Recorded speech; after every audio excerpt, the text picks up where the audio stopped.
So yeah, that was kind of his insight, and it wasn't a diss so much, but I think No. he was just kind of talking about the hierarchy of the sport, and this has turned into a sport. The UFC spent so long making it into a sport, and now it seems to be like they're contradicting themselves. Yeah, well, Joe's contradicting himself as well. Listen, I respect Joe. Joe's a very smart man, and he's very learned on the subject of mixed martial arts and the UFC. He's been around forever. He knows the sport. But as I say, he kind of contradicted himself. He's like, well, why have title fights? But then he says, oh, I for sure would get the popcorn and buy this pay-per-view. See, to become a champion, you have to pay your dues, which I did for a long time. When you become the champion, it changes because now it's only a very small portion, but you get a portion of the pay-per-view. You don't get that when you're not the champion. Now I'm the champion, I get a small portion of the pay-per-view. Now, every single fight that you have, there's a possibility you're going to lose that fight. So you want to maximize that potential. You want the fights to be as big as possible. So it's going to be as big as possible, but in terms of credibility as well, that has to be a factor. Now, with George St. Pierre coming back, I feel like I'm trying to justify a point that I've said a million times. But Joe actually just said there himself he would buy the fight himself. He 100% would buy it. So therefore, there goes my argument. And he also said later on that he doesn't believe me when I say I'll do a quick turnaround. Because the thing is, I'm not trying to avoid Yoel Romero. That is not my intention here. When I fought Dan Henderson, and I've said this before on the show, they offered me that fight and I took the fight. Now, they've offered me George St. Pierre. I'll tell you, the reason I did talk about wanting that fight with George St. Pierre, that was only because originally Dana offered me that fight back in October. I never even thought about a fight with George St. Pierre had Dana not offered me that fight. Yeah, exactly. Well, exactly. But he put that in my head. But that's why I said, listen, I will do a quick turnaround and fight George St. Pierre. And Joe Rogan saying that's crazy, that's ludicrous.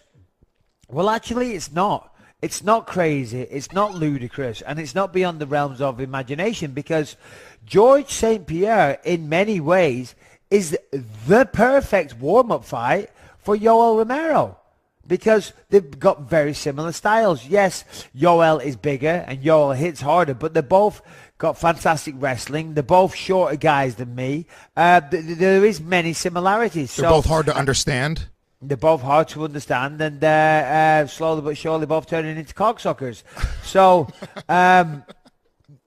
so if I do that, if I fight George St. Pierre, I'm pretty confident in not getting hurt in that fight. Of course, if I get hurt, that changes everything. But if I don't get hurt, then say we fight, I don't know when it is. Let's say UFC 215 for argument's sake, UFC 217. I'll do it. I'll do it because I don't want all the work I've done, all the wrestling work that I've done. I don't want that. I don't want to get rusty in that regard. Well, that was the point that they had made in the ESPN clip. They were like, oh, well, you think Michael Bisping's going to get this huge multi-million-dollar payday and then just the next day turn around, get back into a camp. But what you're saying is it wouldn't even be that. You had, at that point, you kind of getting out of camp and then taking a break would be more detrimental toward your training toward Romero as opposed to jumping right back in. So here's the thing. If we do, let's say if we called it two pay-per-views later, what's that going to be? I don't know, 8 or 9 weeks. Something, roughly something like that. If I'm in the peak of physical fitness, which hopefully I will be for the George St. Pierre fight, I'll take a little time off. I'll go on a holiday with my family. I'm not going to get a big payday from the UFC and disappear and think, oh my God, I'm rich, and disappear. Yeah. I've been a part of the UFC for a long time, and I've been compensated fairly well, and we live a decent life, so I could go on holiday anytime I want.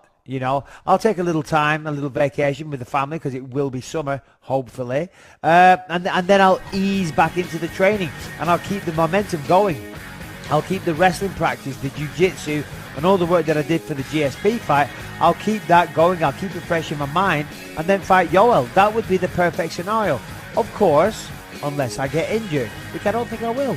Well, I really want to see Yoel Romero get a shot at the title. And I know he's waiting. Yeah, I know. I mean, he's waiting right now for this, what I think is an interesting fight between Michael Bisping and George St. Pierre. I think that's an interesting fight. I don't like it, in terms of the hierarchy of the division. I think that as far as the division goes, it's not good at all. I mean, it sort of hijacks the whole situation. So how are you gonna feel when after St. Pierre wins the title, he fights Anderson Silva? I don't think he's going to, and I don't think he's going to. I mean, I think if he wins the title, I think he's probably going to vacate it and fight someone else, another big money fight. Yeah. If I had to guess, I definitely don't know. But if I had to guess, I would think he's probably going to do that. Well, when they're sitting up there at the press conference, I actually asked Dana White that exact question. Do you have any reservations about booking somebody to a title fight that he might not want to defend? And Dana White basically told me that, hey, we've had these conversations. We have plans. We're just not telling you them right now. My question to you is, Joe, my question to you is, and I guess that response speaks for itself and to a certain extent. That sounds like something my dad would say. We're not telling you. We know how to do it. You shut up and go to bed. How do you feel about all this? It's something that we've been talking about a lot this year. There's interim titles everywhere you look. There's guys chasing money fights. Yeah, I don't like it. You think it's a slippery slope, and are you actually concerned? 100%. I guess. Are you concerned with the direction the sport's going? I'm not concerned because there's great fighters, and you get them together and you make great fights. I'm not concerned at that, but from a purist point of view, and from someone who feels like, look, if you're going to have a champion and you're going to have these divisions where one man rules over the division, there should be a very clear hierarchy. I mean, this was something that really bothered me about the Ronda Rousey-Amanda Nunes fight. I'm like, look, you're doing all these amazing promos. They're fantastic, but you're only highlighting this one fighter. You're only highlighting Ronda Rousey. Like, the other woman is the champion. She's the champion of the world. And that's a very important distinction. And that has to be respected. And if you have a champion and you have, all these people that are waiting in line to get a shot at that champion, the person who is perceived to be the best in that division is the one who should be fighting the champion next. The champion should always be fighting the number one available challenger. Right now, that is Yoel Romero.